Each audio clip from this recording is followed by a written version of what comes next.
नमस्कार, चलिए नजर डालते हैं बिहार की 25 बड़ी काम की खबरों में। तेजस्वी यादव ने जारी की क्राइम लिस्ट, सरकार पर लगाया गंभीर आरोप।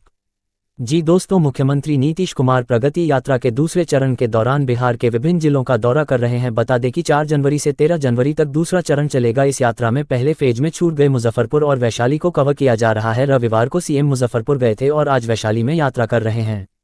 इस प्रगति यात्रा के बीच नेता प्रतिपक्ष तेजस्वी यादव ने सीएम नीतीश कुमार पर तंज कसा है। बिहार के अररिया में भीषण डकैती, बम और गोली चलाकर बदमाशों ने मचाया तांडव। जी दोस्तों, अररिया के कुरसाकांटा थाना क्षेत्र के बलचंदा गांव में बीती देर रात को एक किराना दुकान में डकैतों ने तांडव मचाया है। 15 की संख्या में हथियार से लैस अपराधियों ने दुकानदार द्वारा विरोध करने पर गोलीबारी और बमबाजी की, जिसमें दुकानदार के बेटे के बाह में गोली लग गई, जबकि 2 अन्य लोग बम के छर्रे से घायल हो गए हैं। सभी घायलों को पूर्णिया के मैक्स हॉस्पिटल बेहतर इलाज के लिए भेज दिया गया है। प्रशांत किशोर की गिरफ्तारी पर पटना डीएम का बड़ा खुलासा। जी दोस्तों, पटना में बीपीएससी अभ्यर्थियों के समर्थन में आमरण अनशन कर रहे जनसुराज के नेता प्रशांत किशोर की गिरफ्तारी के बाद पटना के डीएम का बड़ा बयान सामने आया है। डीएम ने प्रशांत किशोर की गिरफ्तारी पर हर एक बातों को स्पष्ट किया। उन्होंने बताया कि प्रशांत किशोर अन्य लोगों के साथ गांधी मैदान में जिस जगह पर धरना दे रहे थे वहां धरने की इजाजत नहीं रहती है। उन्होंने नोटिस देकर भी जगह खाली करने को कहा गया, लेकिन वो नहीं माने, जिसके बाद ये कार्रवाई हुई। बिहार के युवक नौकरी के चक्कर में विदेशों में जाकर अपराधी गिरोह के बीच फंसते हैं।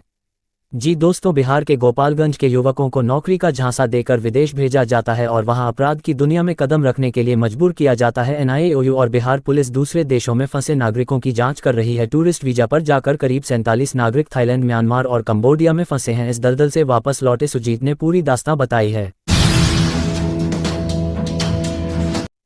मौसम विज्ञान केंद्र पटना ने बिहार के सभी जिलों में घने कोहरे को लेकर येलो अलर्ट जारी किया।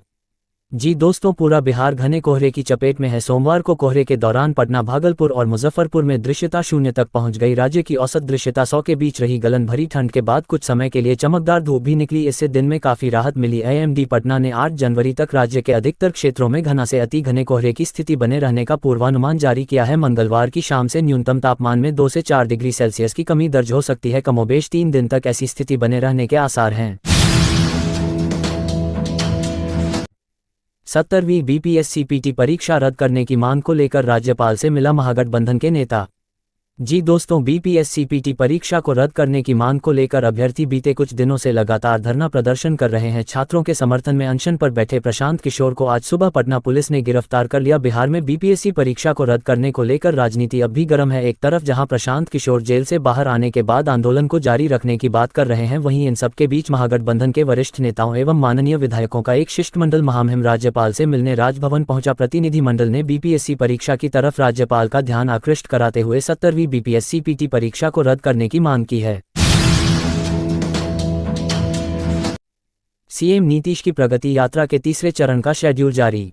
जी दोस्तों, बिहार के मुख्यमंत्री नीतीश कुमार इन दिनों प्रगति यात्रा पर हैं। आज वे अपनी यात्रा के दूसरे चरण के तहत हाजीपुर के दौरे पर थे। वहीं इस बीच प्रगति यात्रा के तीसरे चरण के कार्यक्रम का शेड्यूल भी जारी कर दिया गया है। मुख्यमंत्री नीतीश कुमार के प्रगति यात्रा के तीसरे चरण की शुरुआत 16 जनवरी से होगी और 29 जनवरी को इस चरण का आखिरी दिन होगा। प्रगति यात्रा के तीसरे चरण के तहत सीएम नीतीश कुमार 9 जिलों का दौरा करेंगे। इनमें 16 जनवरी को पहले दिन वह खगड़िया जाएंगे, वहीं 29 जनवरी को वह मधेपुरा पहुंचेंगे। तीसरे चरण के यात्रा के दौरान सीएम नीतीश कुमार का रात्रि विश्राम मधेपुरा में रखा गया है, जहां वह 6 रातें गुजारेंगे।